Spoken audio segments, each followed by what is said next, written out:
So we've had some fun the past couple of weeks going back in time and revisiting some medieval punishment devices. But this week we're going back to my basics, back to my roots and revisiting the tools. So I'm going to go through every tool that I've got. There's about 30 to 40 different tools that we're going to go through.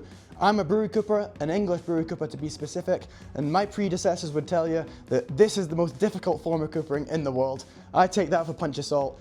Every branch of coopering is difficult and every form is difficult, but this is what I know. The past two videos, they've been a bit of fun and something new for me. This is what I've been doing for over a decade, so let's go and talk about the tools. And this might be not exactly fun for everyone, but some of you have been asking to see some of my tools and have close-ups and stuff like that, so it's going to be a chance to know all the names, get a brief oversight of what to do with the tools, and yeah, let's go and talk about it. We're going to start left to right and try and explain the names, a bit about what they do. This isn't going to be super in-depth because, like I said, there's about 30-40 different tools to go through. We're going to try and keep the video unedited and short. If there's any questions, just let me know in the comments and we'll try and go through them and go into more detail if necessary. So I signed up my tools just before we started this video. I've got to shine up my tools every couple of weeks. I use Camilla oil for the metal, and then I use linseed oil for the wood. But we're going to start from left to right now, going through every single tool that goes into making a cask and every single tool that's on my bench. Alright, so we're going to start with just inside of this tray. So we've got rivets. So these aren't really a tool, so we're just going to skim past these. They're part of a cooper's equipment. These are just marking gauges that I use to cut off on the hoops. Once again, not a tool. These are just old shoes and stuff like that. So we'll just skim over the little box. That's what's inside the box. I've got a box full of chalk, because chalk is a very important tool for coopers. It's where we mark things. It makes hoops stick. If hoops aren't sticking, you want to put chalk inside of the hoops to make them stick. We'll start with the best. This is the legendary hammer that I made with Alex steel a few months back. Yeah, so this is absolutely awesome. I don't know if you've watched in the last video, but I always struggled riveting large hogshead and barrel hoops, whereas this, we managed to get it through in one at the end, which was very impressive. I'm putting that down to leverage. It's actually a lighter size head than my previous hammer. So this is my old hammer. The Cooper's hammers are just pretty plain and simple. I preferred the round faces ones as opposed to the square faced ones, but they've got the reverse of the Cooper's hammer is a peen, and that is what we add display onto the hoops with. But my older hammer is a lot heavier than this one. It's about £1 pound heavier, but the leverage that comes from this handle, like I say, we managed to get it through in one, which I'm very impressed with. I've never done that before. It's the hammer. It's awesome. Alright, so this is a chintz. It's very similar to a shipbuilder's caulking iron, but these are round. I'm not sure if shipbuilders are often round, but these ones are often round, okay? So this one is the one that Alec made me. It's actually square, but once again, it still does a good job. But I should probably grind off the edges because it makes them work a little bit better. But the chintz is used basically for when you're using rush and you're putting it into the groove. It's the chintz that you use to stab it into the groove of the cask. Okay. The heading nail, also known as the vice, this is what is used to pull heads up into the groove, especially top heads. But sometimes you'll see it often in wine casks. They're quite heavy heads, so they'll put a vice or heading nail in both sides. This is a cold chisel. This is actually the one that I made with Alec, but this is my old one. The cold chisel is just used for removing excess onto the hoops. So these are just punches. So I've had these punches for years. I actually removed the burr off them after taking Alex's advice because they can shoot off like projectiles. Unfortunately, I'd only had like minor ones, but you never know, so I'd removed them burrs, taking his advice. I tell you what, I'm talking about Alec quite a lot here, aren't I? Oh well, he's a good pal. So this is a Cooper's crows. The crows have got teeth in there. The teeth bite into the timber. It's actually got these two. These two here are what score the groove, and that one there is actually what's got the blade in there, which cuts out the chunk. So that cuts the scores, that cuts out the chunk. The metal plates, so you'll see a lot of Shivs and crowses. They look very similar. So this is a shiv, and this is a crows. And the purpose of the shiv is to level off where the groove's going to go, and then the crows, exactly the same principle. Like I say, they're identical tools. You use them in exactly the same motion. The difference is it's got teeth in there that's cut the groove, okay? So that is the shiv and the crows. All these tools that you'll see behind me, all these ones up here, these are different size Shivs and Crowses. I don't really use them. I've also got a bunch under there.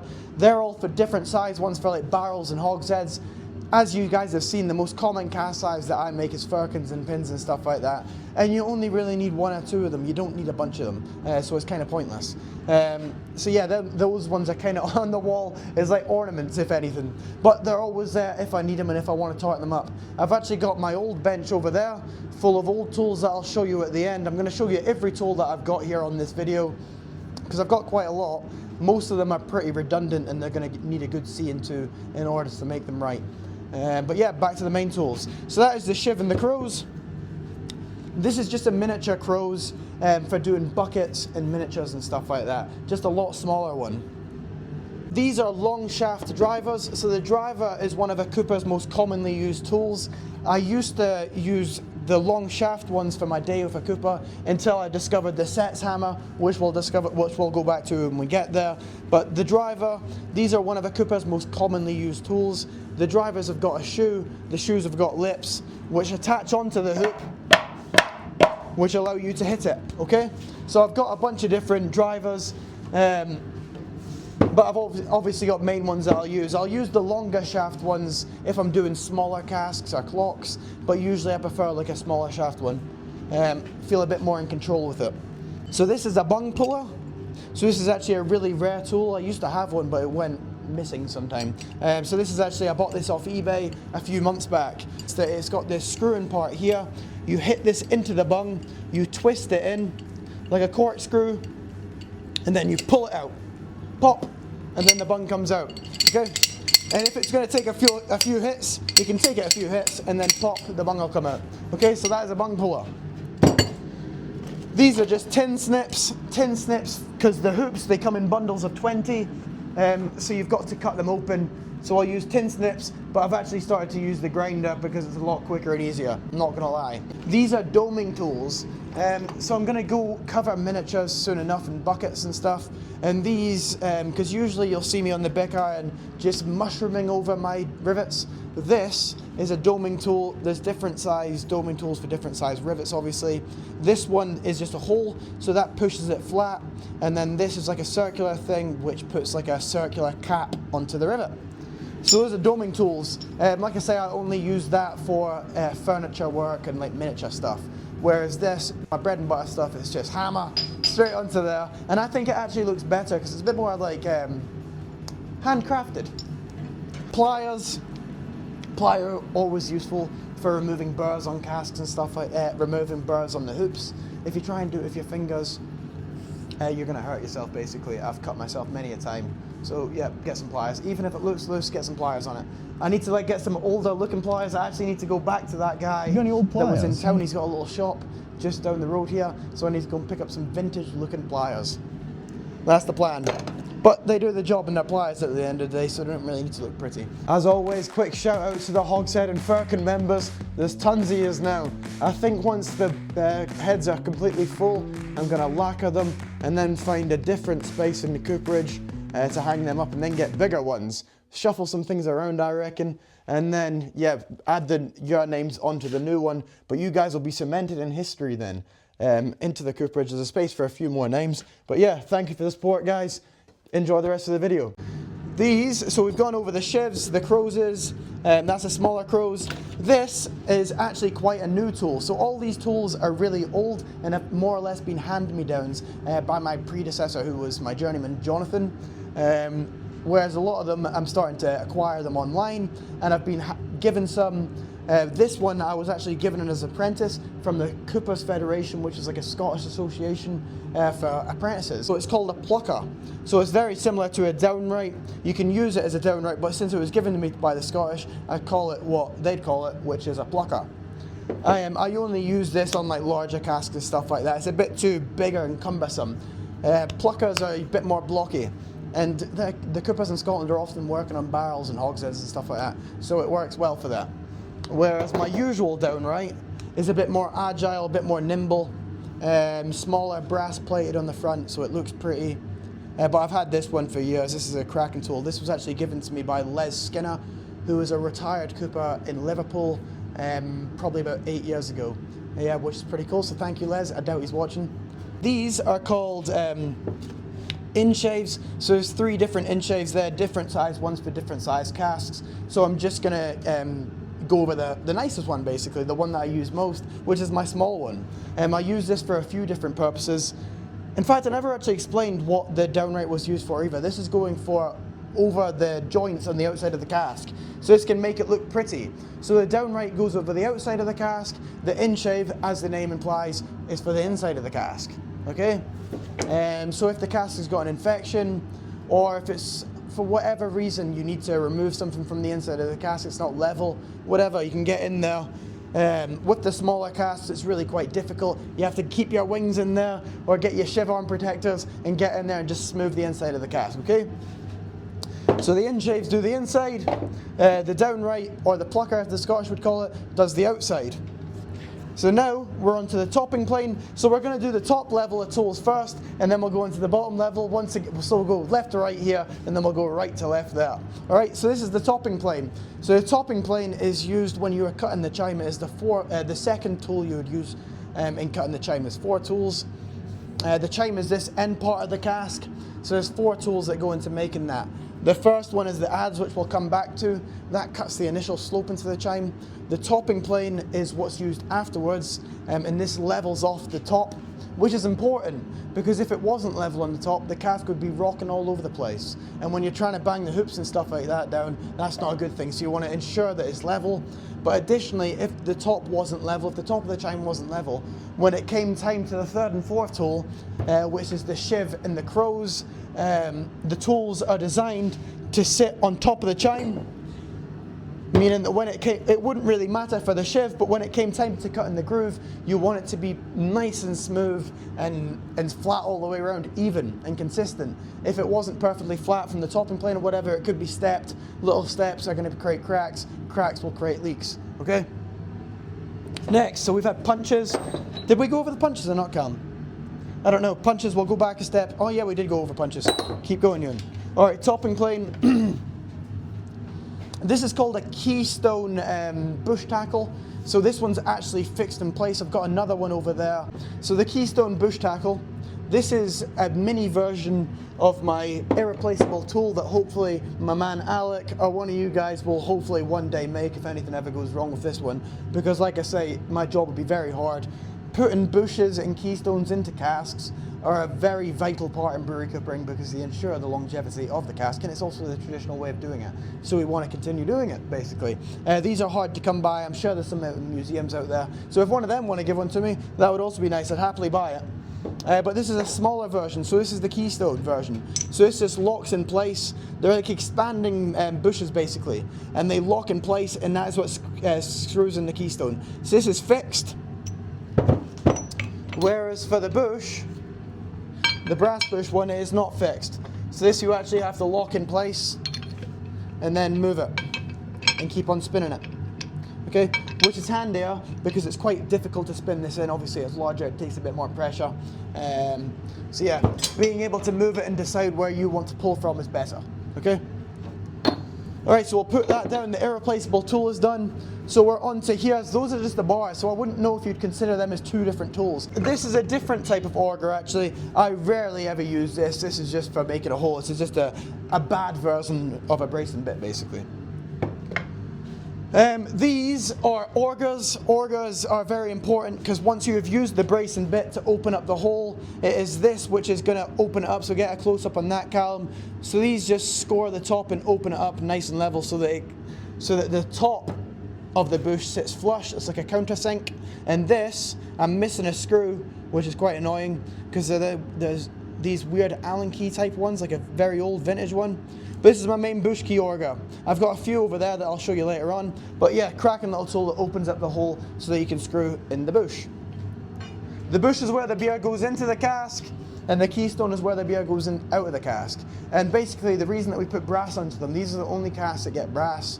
And basically because they're going to get filled and emptied a lot of times, whereas the other casks get filled with the liquid and sat there to mature. These are going to get hit on the bung stave repeatedly. So it just gives a bit more security and strength to the bung stave when it's getting used.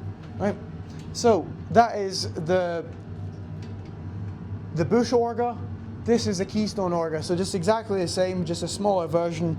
You'd use your bracing bit just to open up the hole, but this is a lot easier because the bracing bit drill bit is the same size as what the Keystone is basically, so it's a lot easier to use that. But I've got two different sizes for that. That is a bow saw. Bow saw, I rarely use it, to be honest. I'll use it for no electric videos, but if, in all honesty, I'll use the bandsaw. That is just a smaller version. This is a doweling bracing bit. So instead of the larger bracing bit which puts big holes in, this is just used for putting dowels in, which, like I say, I only use that when it's like no electric videos, which I'll do for video purposes only. When it's doing my bread and butter stuff, I've got a drill press over there which drills the holes for me 10 times faster, a lot easier. Makes sense, okay? This is a Swift. So a Swift is like the largest of like the Cooper's planing tools. I was actually given one yesterday by my friend Paul at Lowland Cooperage, at Cooperage in Scotland.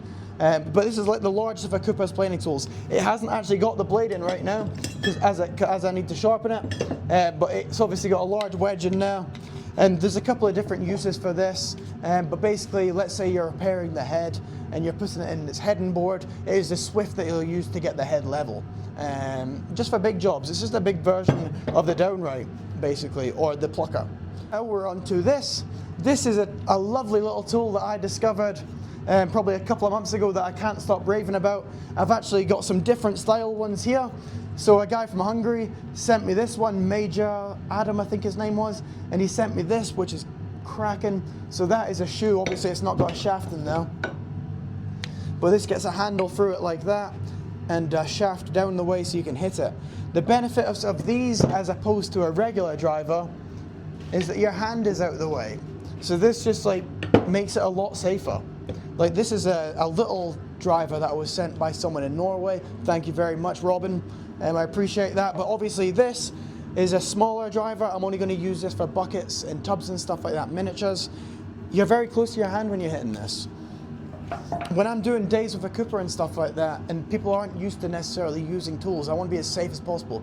Coopering is very dangerous. You don't play coopering. When people are coming in here for fun, or even me at times, I don't want to hurt myself anymore. The Sets hammer is genius. So this isn't actually a very good one. These ones I just bodged up myself, but the legit ones that I'll be getting soon, I got a couple off French eBay, and obviously, like I say, I was sent this legit one. I just need to put a shaft in it by the man from Hungary.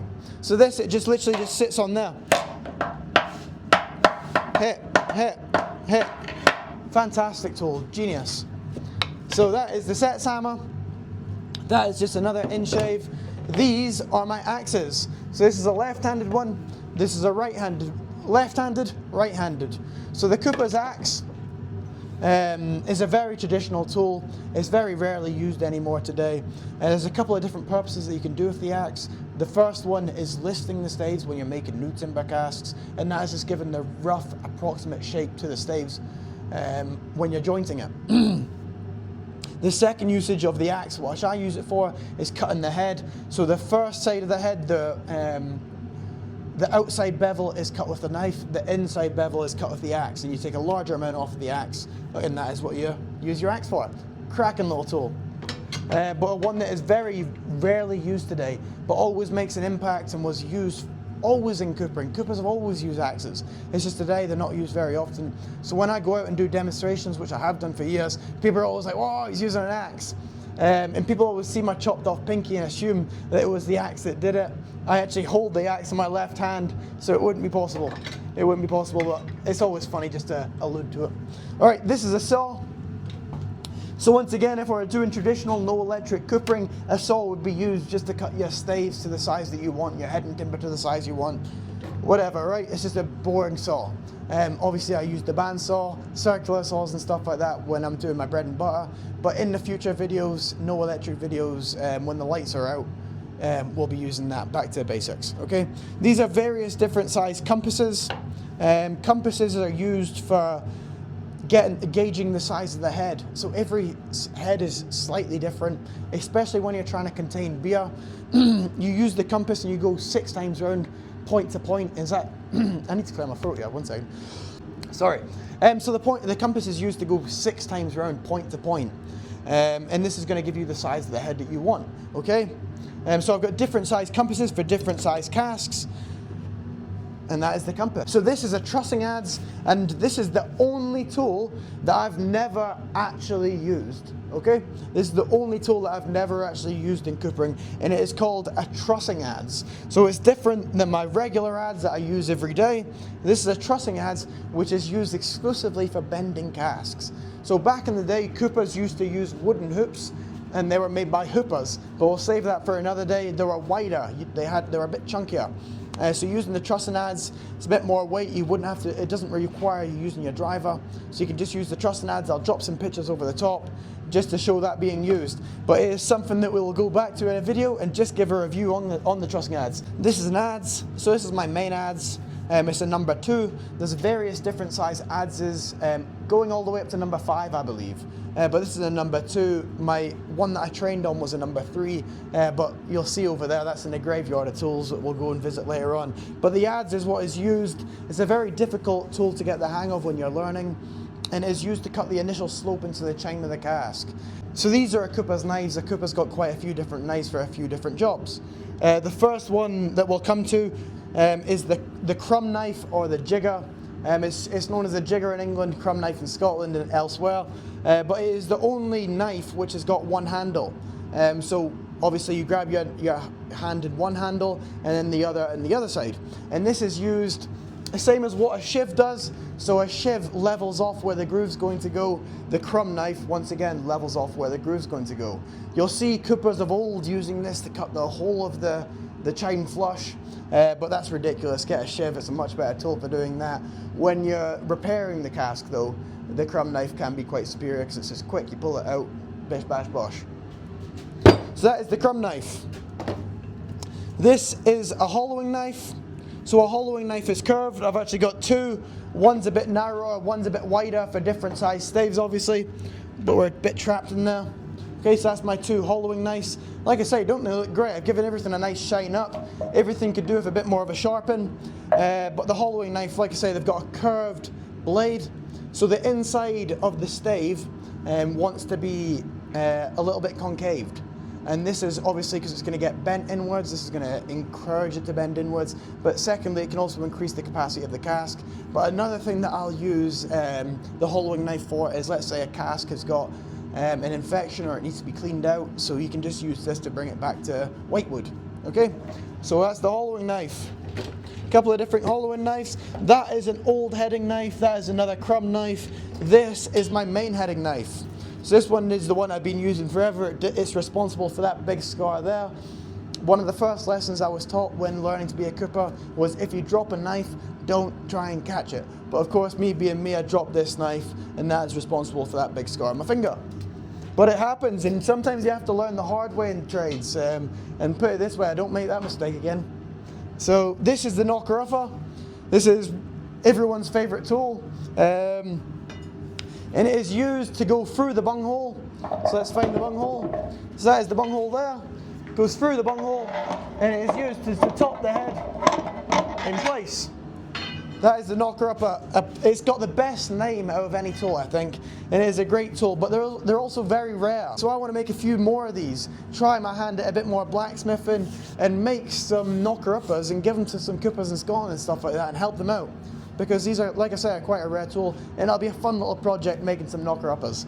This is like a little, once again, like an in-shave. They call it like a scorp. And this, once again, just used for going inside of the casks. You pull this one up towards you. Obviously, you use that pushing down against you. So depending on which way the grain goes, depending on the job, depending on what you prefer to use, that's what that's used for. It's a flagon iron. So the flagon iron is used just to open up the joints, pushes into the stave, and that one pulls it out, and then it pulls out the stave so you can rush a flag, whatever you want to call it, either side of the stave, securing it in place. Okay, so that is the flagging iron. How many tools are we up to now, brother? We've actually up to quite a few. I'm just waffling on for quite a long time. Sorry, guys. I hope you guys are enjoying it. All right, so this is a bar. So the bar is used to get the end tube down. Because the chime is the weakest part of the cask, you want to have a tight end tube on there. And it's pretty, trying to hammer them down is near impossible. It starts to bend over and uses a lot of energy. So the bar has got a large surface area. You just give it a good whack, and that is what is used to get the end tube down. That is the marking gauge. So the marking gauge is used in conjunction with a bit of chalk to draw your lines. And also on the inside, so the Cooper's computer, which we'll come to in a second, you'd mark the inside of the chime when you're sizing the cask. The first gauges of sizing the cask, obviously raising it to the dimensions you want, is using the marking gauge. Depending on what size of the cask would depend which gauge you use, and a bit of chalk, draw your line, and then using the Cooper's computer, and this rests on top of the chime, you draw a line where the groove is going to go inside of the cask and drop it onto the other side of the chime, and you want this tip to land just below the groove, where the groove is going to go, and you take it on averages going around the cask, and that is what tell you, it's going to be the first gauge on what size the cask is. That is the Cooper's computer. It's not the definitive measurement, it's just a rough gauging for sizes. To be honest with you, I don't even necessarily use it every time, to be honest with you. This is the definitive measure. The reason that I don't use it, obviously when I was an apprentice and I was learning and trying to get the feel for things and the look of things, but now this is the definitive measure that I do use every time to tell me what size my casks are. So once your grooves are cut, you install your bottom head, and using like the dipsticks, the gauges, you put this on the bottom head where the bottom groove is, and then this, obviously that hits into the pitch of the cask, the inside belly of the cask, and this wants to land on below the top groove. And once again, doing that a few times round on the inside of the cask to get the size of the cask. And like I say, you want it to fall just below the line every time, okay? On average. So sometimes one might be high, one might be way low, but on average you want it to fall just below the line, and that's what's going to tell you what size the cask is. And then once you've pulled the head in there, that is what's going to pull it all circular. And that, Callum, might be it. I think we've gone over every single tool there on my main bench, so let's just go over to the rough bench just to have a quick look at the tools that I'm going to tart up over the next coming months. So this is a jointer. This is my main jointer. It's a bit dusty. I never polished this up. It stands on with legs, but I usually just lean it up against a cask, and this is what is used to give the correct angle onto staves. Obviously I usually use the electric jointer, but once again when I'm doing no electric videos, buckets and stuff like that, it is this that I use to get the angle onto the stave. This is called jointing, the Cooper's jointer. Pulled out all the rough tools that I want to do up. So yeah, we'll just have a quick go through some of these. Obviously these are all truss hoops, but we're not going to go through that because that's equipment as opposed to a tool. This video is about the tools. So these are just more Cooper's hammers. I was actually picked this one up about 6 years ago from Cooper's Hall in London, which that would have been an old London Cooper's hammer, which is pretty cool. This is like a square-headed hammer. Like I say, I don't like these ones, so I'd never use that. I'd give it to anyone. It's just there. A bunch of different tools here. They're all just in terrible condition, as you can see. So I'm going to do a lot of restoration videos and getting these back to some life into them, giving them to different Coopers elsewhere who are in need if they want them. Well, I'd love to pass on my skills for 2 or 3 people, which is going to continue this trade, and then they can pass it on to other people. But in order to do that, I need more tools. So these tools here, obviously I've got a bunch of tools up there, and some of them they can borrow, like some of my drivers and hammers and stuff like that, no worries. But my shivs and crozes and stuff like that, especially for my firkin sizes, which these ones are, these all need a good seeing to. There's some beautiful tools here though. Like this is actually my main crows, so when I was in Scotland working on the larger casts, this was the main crows that I was using, but I've just let it get into a bit of disrepair. These are some different bush augers that I'll need to sort out and stuff like that. That one's got a very rough handle on it, looks rubbish. But yeah, so this is the trussing adze that I was talking about earlier. It's a much better shaped one. So I'm going to put a shaft in there and sort that one out. This is the original adze that I learnt with. Like I say, it was a number 3, but they've been ground that much. Like you'll see number 5s and stuff like that. They start off huge, but 100 years later, they're really short. So that is what you're left with. But they say with tools, they don't make them like they used to. There are some places like Joshua Burrell where you can buy like Adzes and stuff like that. He supplies them for the Scottish coopers and coopers elsewhere in the world. But for me, the type of coopering I do, like I say, I'm a really traditional cooper. It's basically a museum. I've got a window into my cooperage. So I want to basically just get back and just do it how the coopers used to. Yeah, well, they don't make them like they used to either.